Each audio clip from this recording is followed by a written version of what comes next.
I'm 56 years old, and I've heard this exact sentence 3 times in my life. My job is safe. They'll never replace me. Accountants said it before Excel. Bank tellers said it before ATMs. And 2 years ago, programmers and designers said the exact same thing with the exact same confidence. Today, I'm going to show you the numbers that made half of Silicon Valley go quiet.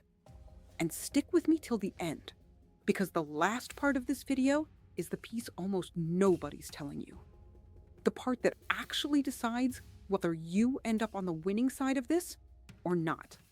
Now, look, I'm not a coder. Never touched a line of code in my life.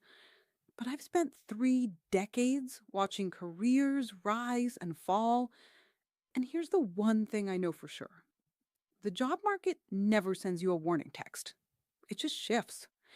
And by the time you notice, you're either already ahead of it or you're scrambling. What happened to programmers and designers over the last 2 years isn't some sci fi future of work story. It already happened. Let's get into it. Here's the stat that stopped me cold. Programmer employment in the US dropped 27.5% between 2023 and 2025, according to data from the US Bureau of Labor and Statistics. Not a slow decline.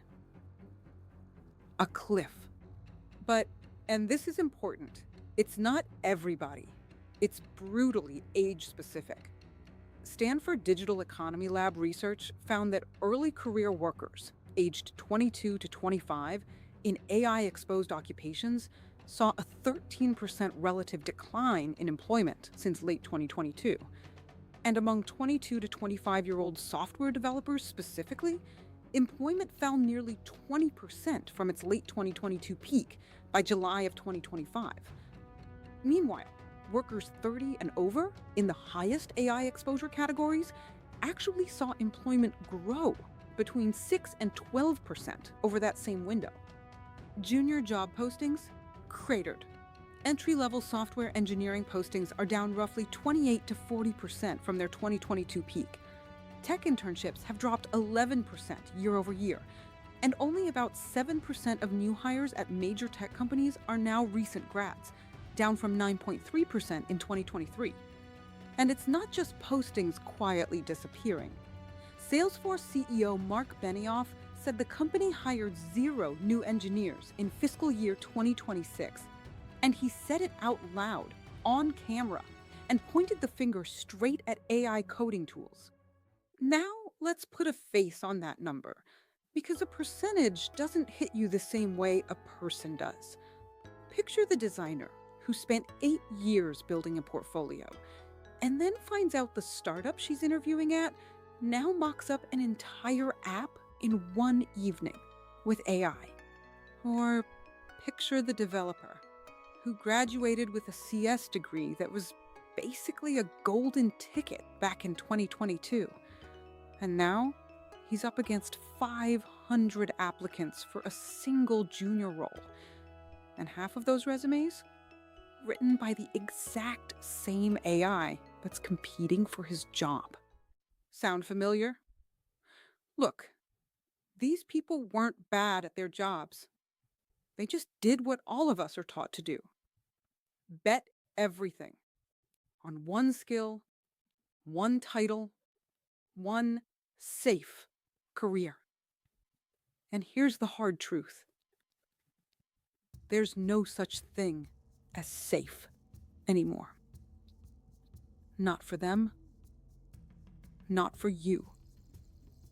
Not for me. Okay, here's that part 1 told you to stick around for. Because this is not a story about a profession going extinct. It's messier than that. And honestly, more interesting.